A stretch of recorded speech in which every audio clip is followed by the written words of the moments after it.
Xlelius here. It's been a while, and due to some technical difficulties, I'm actually recording the audio after I played through the chapter. For some reason, I was having technical difficulties, and the sound just wasn't coming through very well, and after trying to record this a couple of times, I pretty much just gave up, and here we are. So we're starting the second chapter of the third generation. Here's the units that we've got. They're not incredibly strong, and there's a ton of enemies in a pretty dense area right here at the start of the chapter.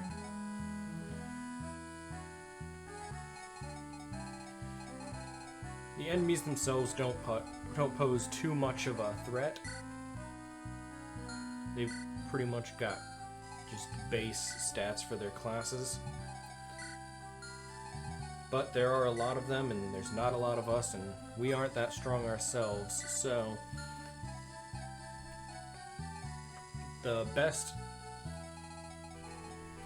thing I think to do right here at the beginning is to just kind of move everybody back and take the enemies on slowly.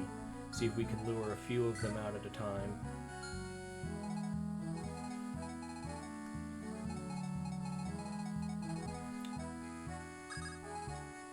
I'll send Sybil over here to the right because she can take out that soldier without too much issue. And I think the only enemy that can reach her from that position is the mercenary. So she's not in too much danger to do that. Yeah, only the one mercenary can reach her.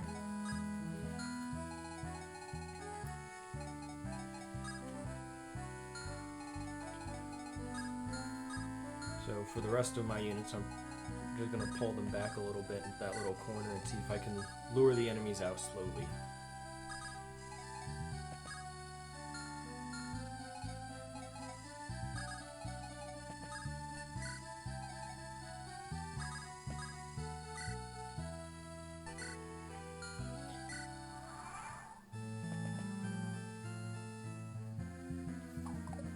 So our first mercenary comes in here. That's no problem.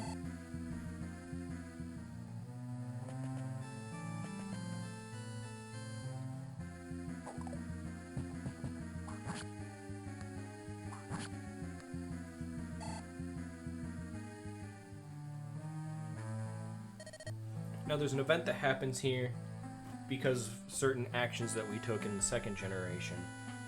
There was an enemy that we spared in the second generation, so he returns in the third generation to give us that legendary sword, which is incredibly useful to us, especially early on in the third generation. Because before, where Hyacinth was barely doing any damage to that fighter at all, now she can pretty much just destroy them.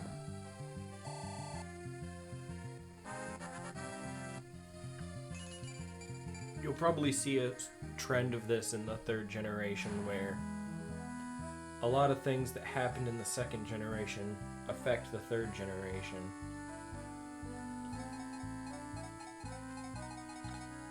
So the third generation can be... The challenge of the third generation is variable, essentially. Because if you play the second generation doing specific things, you can make the third generation really easy. Just like before we had Agnes start at a higher level with better stats than she normally would have because of things we did in the second generation.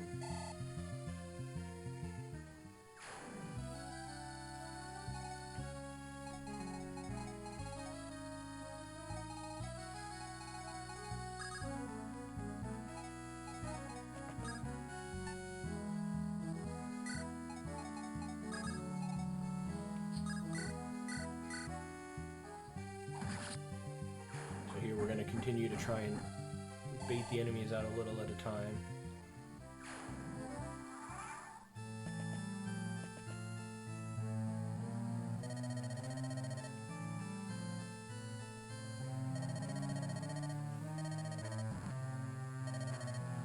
So here we have a group of reinforcements show up.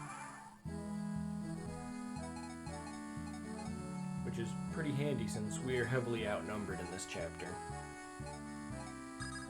But we actually have Tegan, who comes back from the the second generation into the third generation. And her stats did carry over.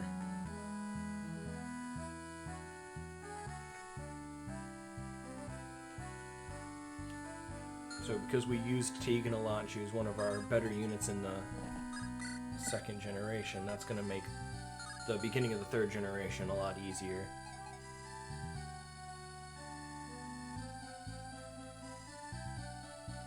Or if we hadn't used her in the second generation, she'd just be another unit. If we'd used her a little bit, then she'd be a pretty solid unit for us, but since we used her a lot, she's pretty much coming in as the Jagan of the third generation.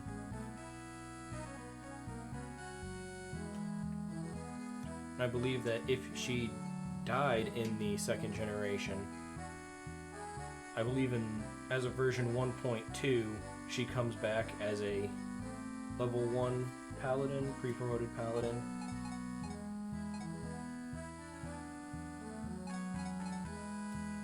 So even if she were to die in the second generation, you'd still have sort of a mini Jagan for the third generation in that case.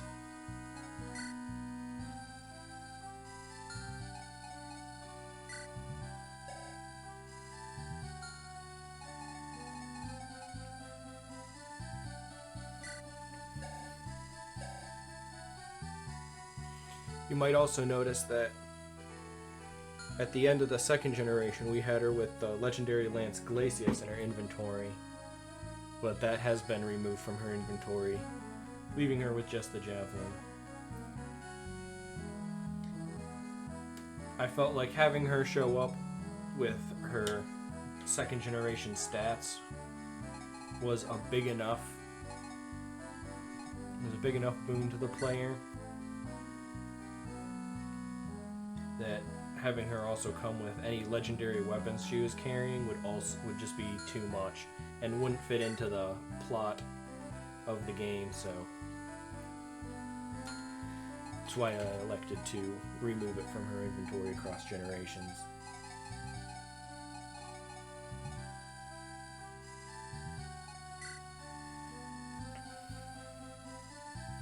Russell is another new unit that shows up here.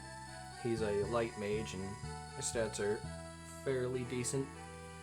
He's got decent speed, but also his lineage as of version 1.2 only shows the one symbol, the wind symbol, but he's actually descended from both wind dragon and thunder dragon blood. So he has the ability to use both wind and thunder legendary weapons. But as of version 1.2, it only shows one symbol. Starting in version 1.3, when that gets released, it will have an updated symbol there to reflect that he has both, that he is descended from both bloodlines.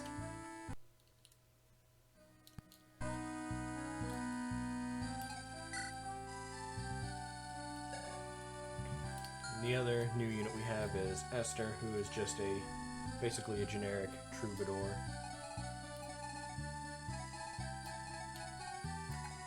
Which is useful for us since we don't yet have a healer in the third generation.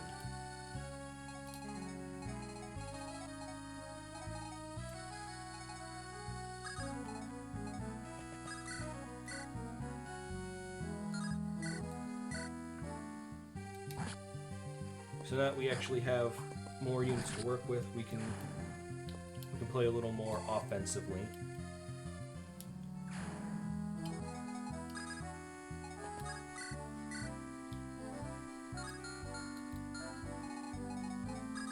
When we just had the small handful of units, half of which didn't have a lot of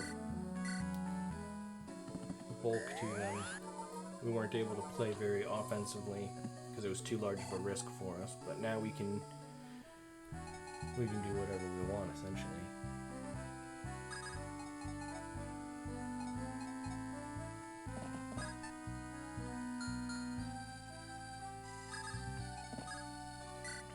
because she only came with the javelin equipped, I think I swing by the armory here just to get her another weapon for the time being.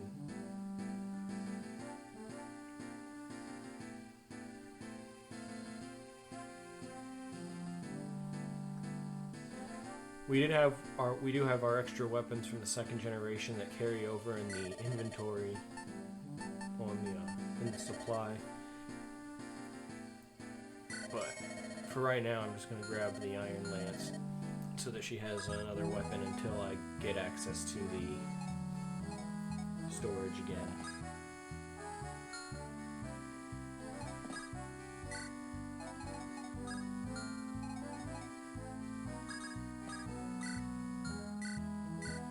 And I just trade equip it.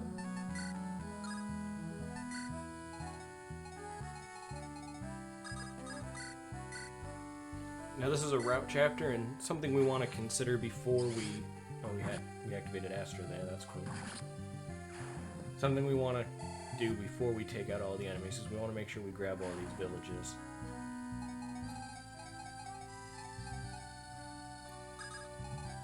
So I'll bring Sybil over so I can grab that bottom left village before I take out the rest of the enemies.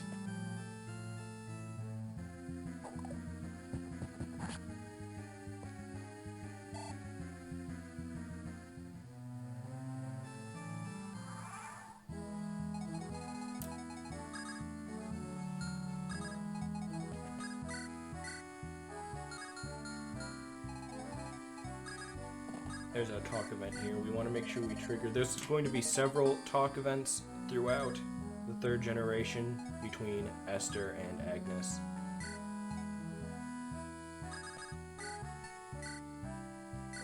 And we want to make sure that we do those talk events, because if we do all of them, then later on we get some good benefits out of it.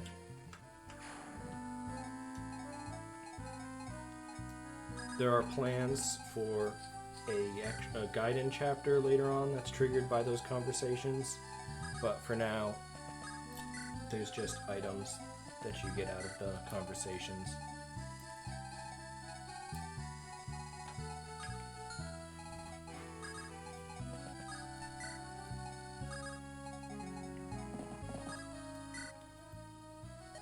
There's also a unique event for that house that plays if you visit with Tegan,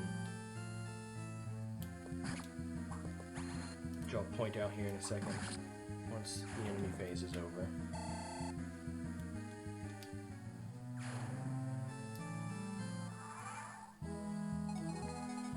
So when you visit the village, you get the item, the ruby ring. Which is, it says in the description, it belongs to House Rossier.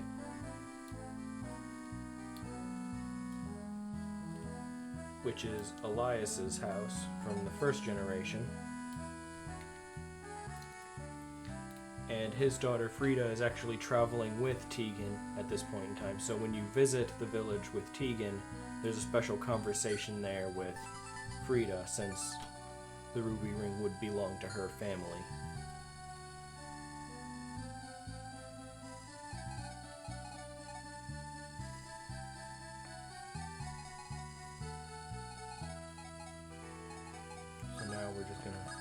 Grab the other villages, get ourselves a secret book,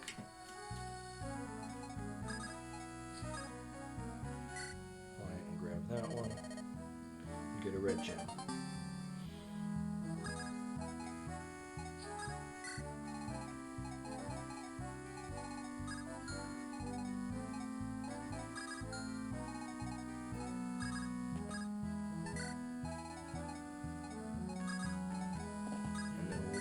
Ourselves for the attack.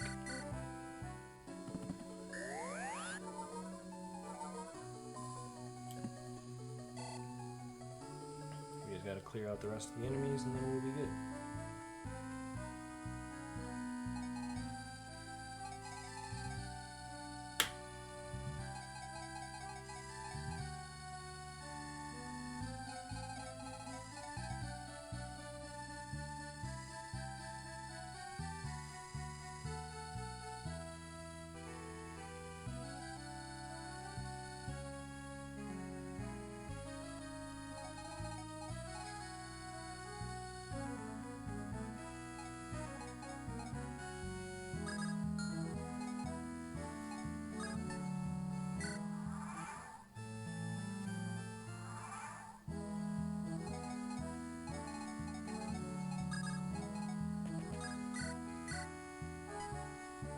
we'll bring Agnes down, we'll take out the mercenary.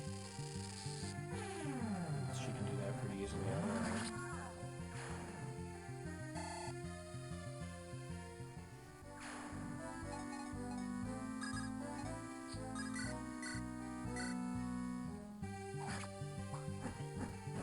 So we'll take out the soldier.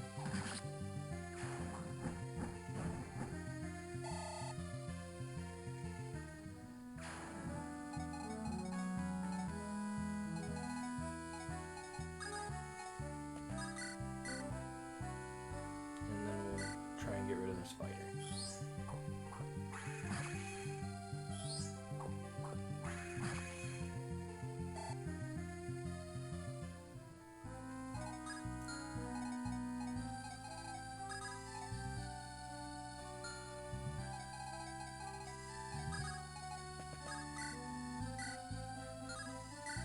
So as you can see, that boss enemy there, he could do quite a bit of damage to Quill.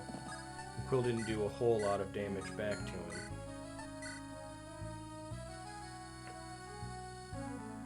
He is fairly difficult to take out under normal circumstances, but he's also a sword-locked enemy that doesn't move, and you have 2 mages, so even if you didn't use Tegan in the first generation at all, you can still cheese the boss here with your range 2 units,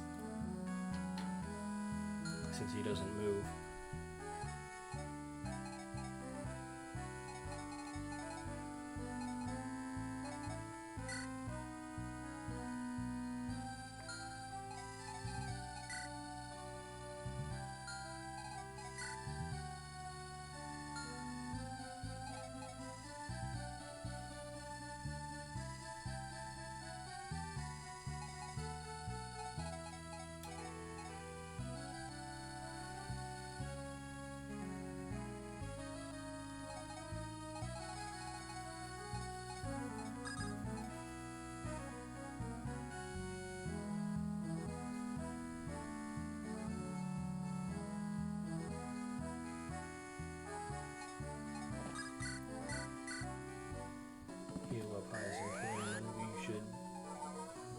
We should just about finish up the chapter.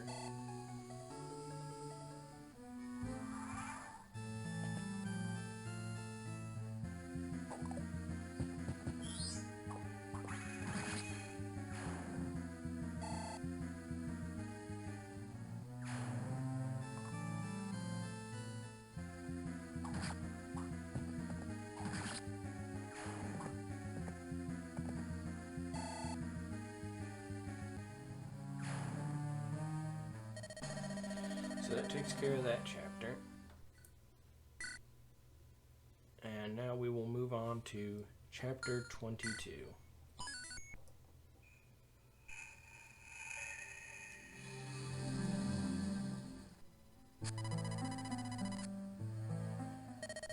So with chapter 22, we are getting ready to enter the desert section of the game. So you'll notice on the prep screen that you don't see any enemies. And the reason that is, story-wise, this acts more like a base screen where basically our units are just getting ready to enter the desert. So they're not necessarily prepping for a fight, but for the journey into the desert.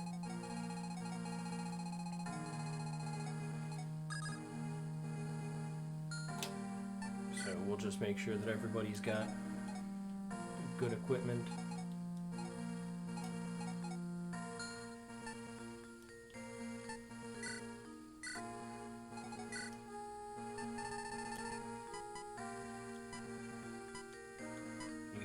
All of our stuff from the second generation carried over, including all of those stat boosters, which is something else that we could do to make the third generation a lot easier, is save up stat boosters from the first two generations, stockpile up so we get like 2 or 3 of everything, and then just unload them on one unit to make them really powerful really quickly.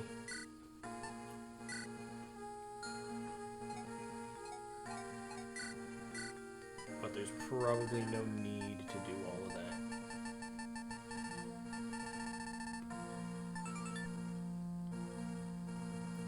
So there it says, it's said to grant protection on the ruby ring. The ruby ring actually works like an iron rune in that it blocks critical hits. Isn't that big of a deal for the time being. It might become important later when we start fighting stronger enemies with possibly killer weapons. But for right now, it's not that big a necessity.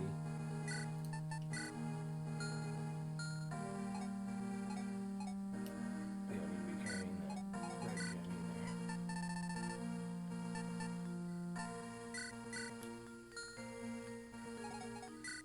So we'll get rid of that and get ourselves a javelin.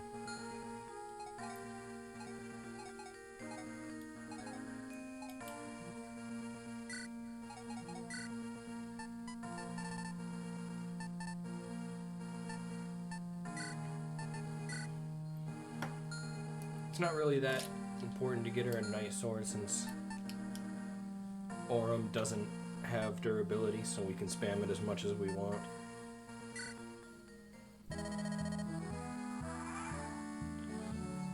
So now the enemies are there, and it's pretty much just a standard desert map. The boss isn't that scary. You can see his stats aren't that impressive. And he doesn't move either. He's entirely optional, since the goal is simply to arrive at this gate. But being a desert chapter, there are some items hidden in the sands, like in a usual Fire Emblem desert map. So there might be items hidden up there that if we wanted to get, we'd have to go deal with the boss. But again, his stats aren't very high, so he's not that big of a deal.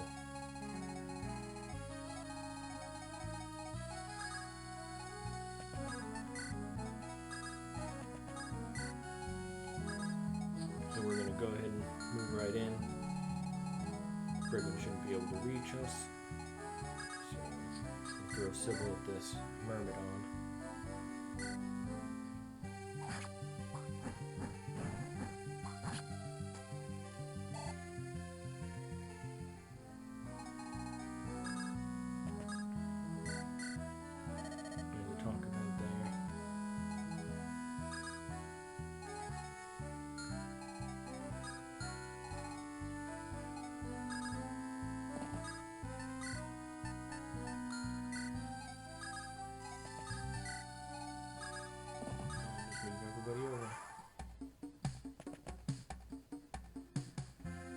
A little bit of bad planning, but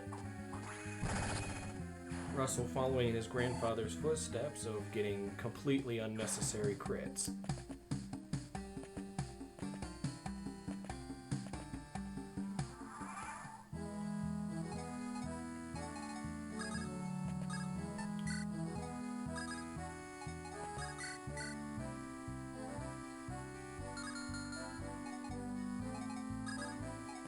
A lot of the enemies here are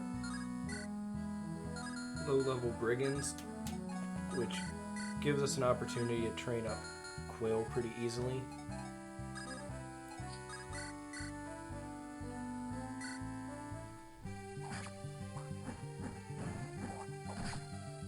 So I'll try and take out a few enemies with Quill just to get him some experience. Since he is the main lord of the third generation, we don't want him to fall behind. And this is a good opportunity to get him some experience.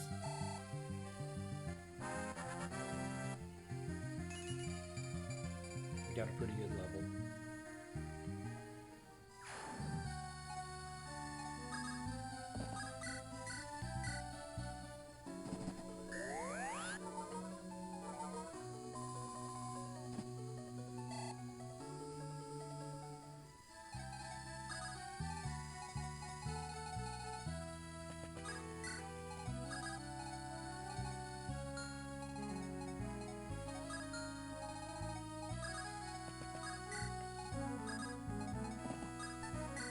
keep moving.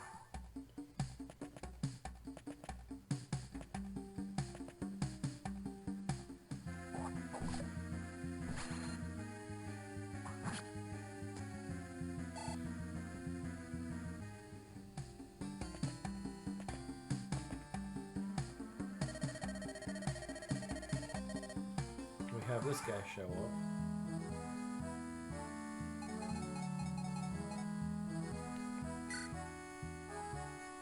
You can see that he's got a talk event listed on him, so there's a possibility we might be able to recruit him.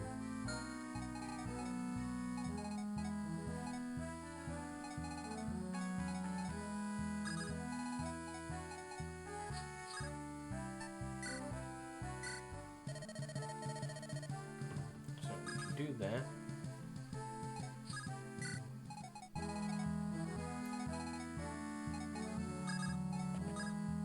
We'll take out this mercenary. He's the only enemy, really, that poses a threat to Kane, our new pirate. So he should be able to handle himself pretty well with that mercenary out of the way.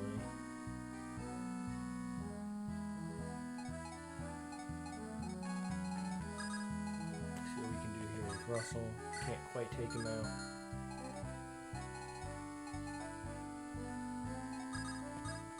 Go ahead and grab this kill with Quill.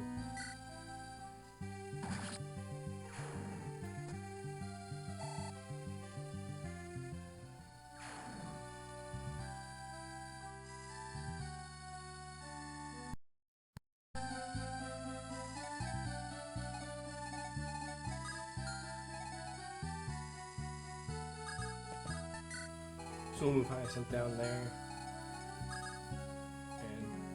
Maybe see about bringing this guy out.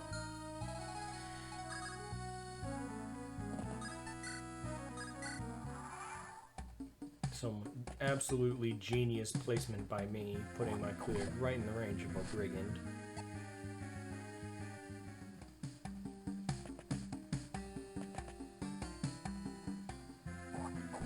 But somehow it all works out, so.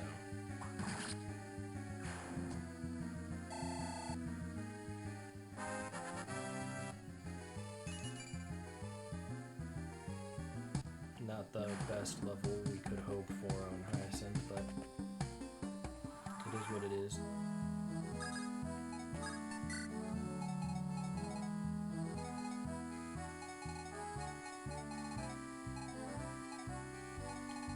Now right here, I'm probably going to grab Sybil and just move her up and start trying to collect some of these items in the sand. Her massive mobility going to make it easy to move around and grab stuff while the rest of our units are fighting the enemies.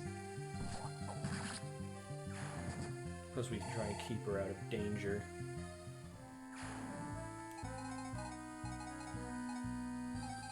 Since most of the enemies here are axe units, she's not going to be the most useful for combat.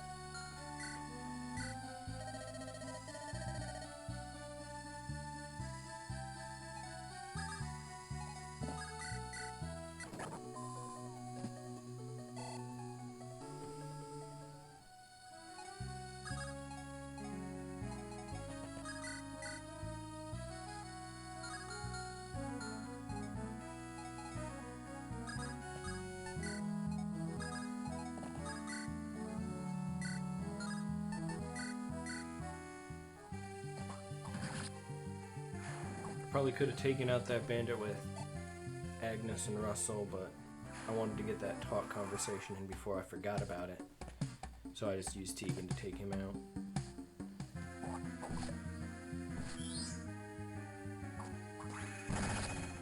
Russell over here with even more crits. It's just like Elias all over again.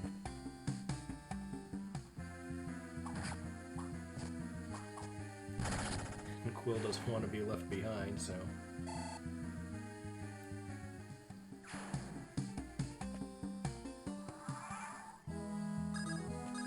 Alright, we'll just keep slowly moving through here. Bring our mages down there to There we go, we got the silver card. And then we'll start moving up.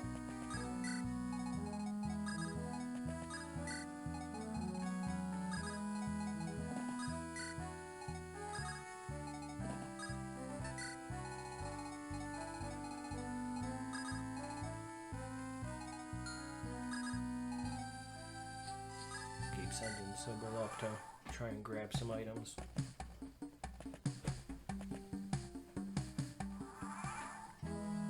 Maybe got a little too close and triggered some reinforcements, but we should be able to stay out of their range.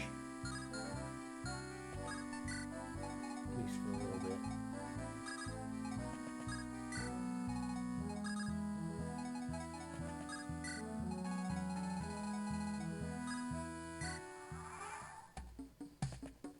I say that and then I completely forget to move her.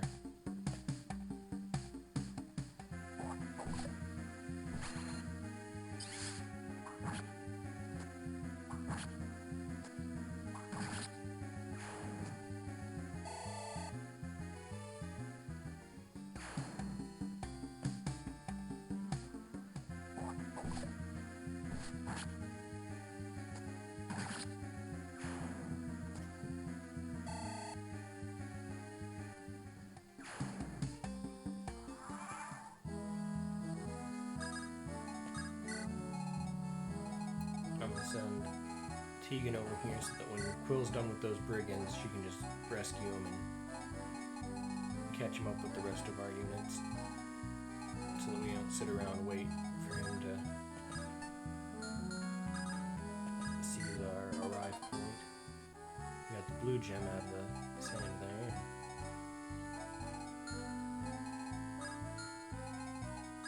See what we can do with that brigand.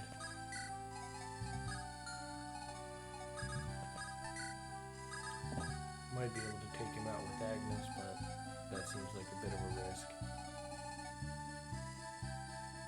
And we'll remember to move Sybil this time. She can take one hit from the brigand. So kind of want to stay out of the way.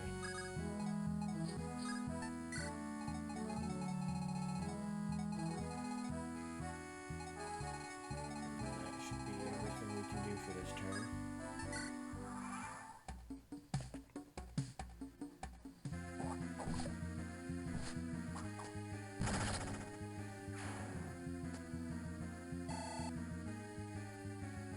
Should get one more level for Quill here.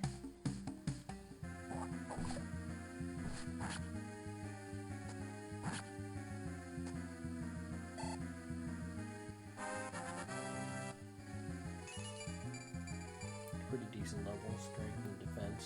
Can't complain about that.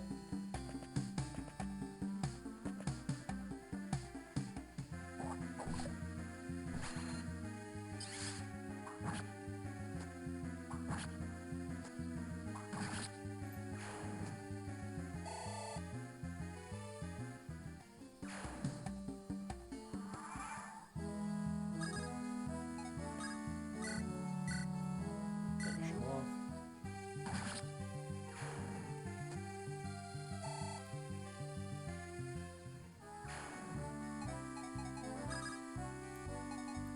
Tegan over so we can grab him next turn. Now we need to get up there and help Sybil since I put her in a fair bit of danger.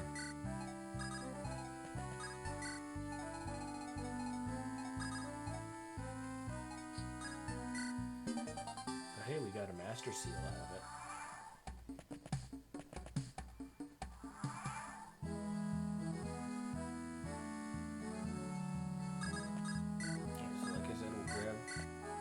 Rescue him, bring him over.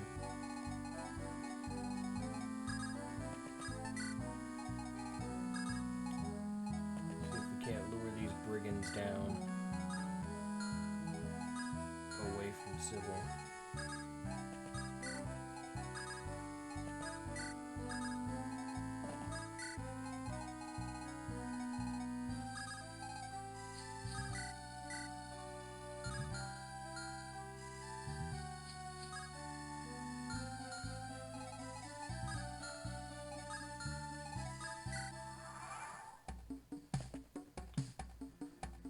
check their ranges and then just don't move her.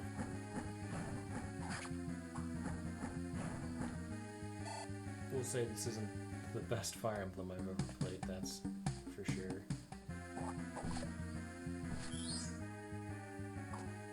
I've definitely played better than this.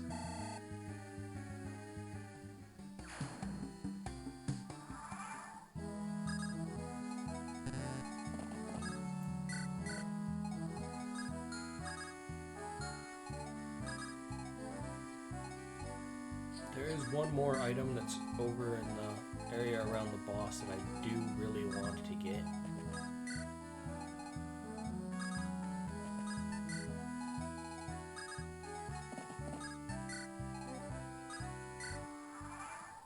So I will go over and try and grab that before finishing this chapter up.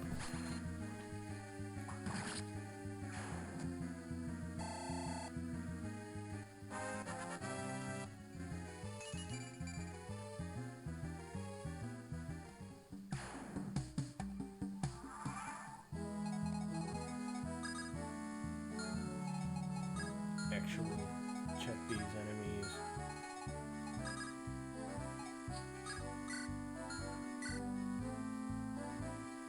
Make sure I don't get Sybil killed.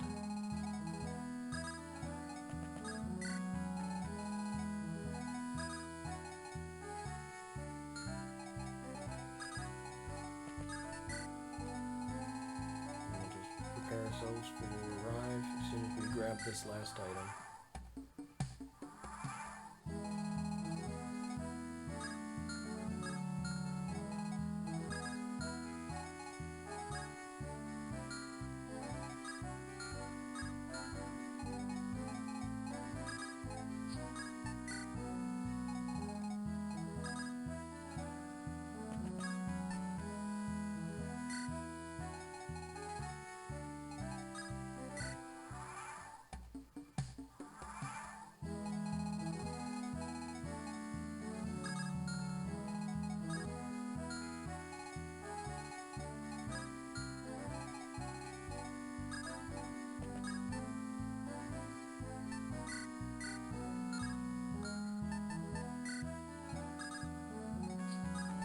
There we go.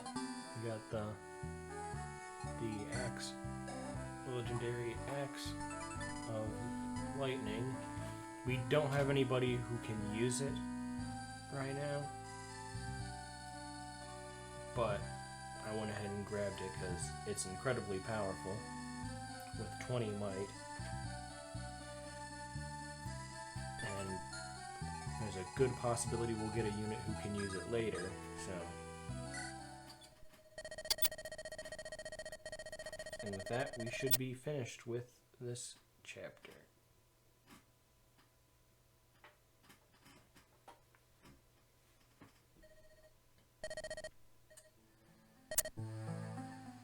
That brings us to chapter 23.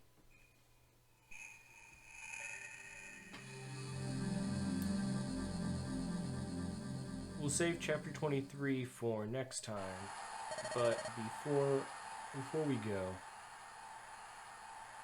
a little bit of a glitch there. But before we go, I'm going to show that this is actually the same map we played on last chapter. But this time it's got fog, and instead of making our way to that gate and arriving there, it's actually a sort of defense chapter. So we'll be defending that gate instead of trying to seize it.